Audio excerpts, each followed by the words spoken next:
Nearly 3 in 10 American adults do not have any emergency savings, and few have more than a couple of months of funds saved up. Joining me now to fix this, Ramsey Solutions financial expert, author of Everyday Millionaires, Chris Hogan. Fix it for me. Well, Dagan, the first thing people have to do is acknowledge that savings doesn't happen by itself. We have to get intentional. You know, we've got 78% of Americans are living paycheck to paycheck. That means if one check doesn't show up, they have a situation. And you've got 64% of Americans couldn't afford a $500 emergency. So we've got a savings crisis, but people need to get intentional. It can be fixed. And this is important, too, because your survey says that millennials and I think it's Gen Xers, believe that a recession is coming within the next 2 years, or we're already in a recession. So if you believe that, you need to have some savings. How do you get your savings built up in a fast manner?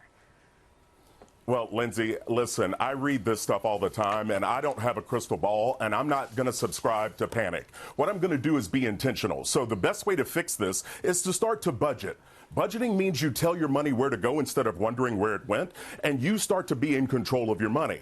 Next, I want you to attack debt. When you get debt out of your life, you actually give yourself a raise, and then you can start to build up that cushion of savings. Several habits can impact your retirement savings, Chris. Tell us about those. Walk us through them.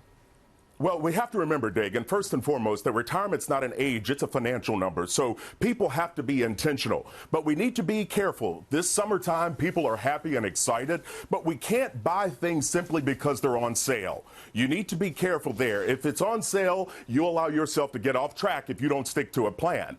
The next thing is we have to pay attention to the little things. I'm talking about the subscriptions that we're paying for that we don't use anymore, or the little small dollar amounts that are going out for fancy coffee each and every month.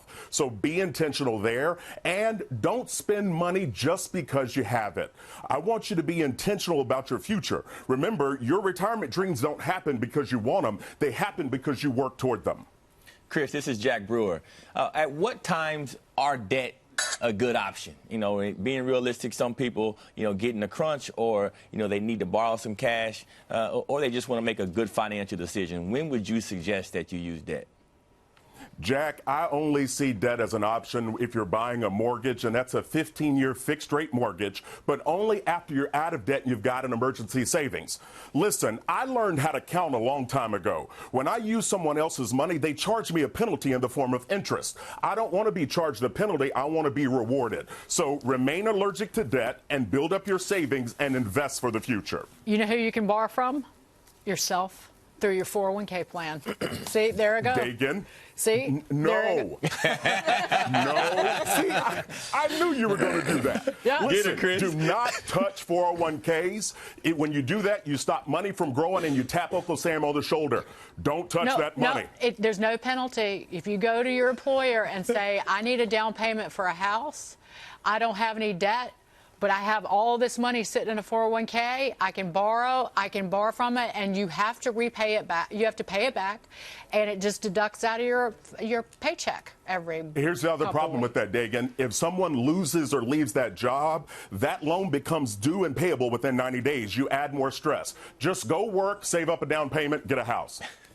I say nay. We will leave it at that. I disagree with you. Chris, good to see you. As always, Thank you, Chris dear. Hogan.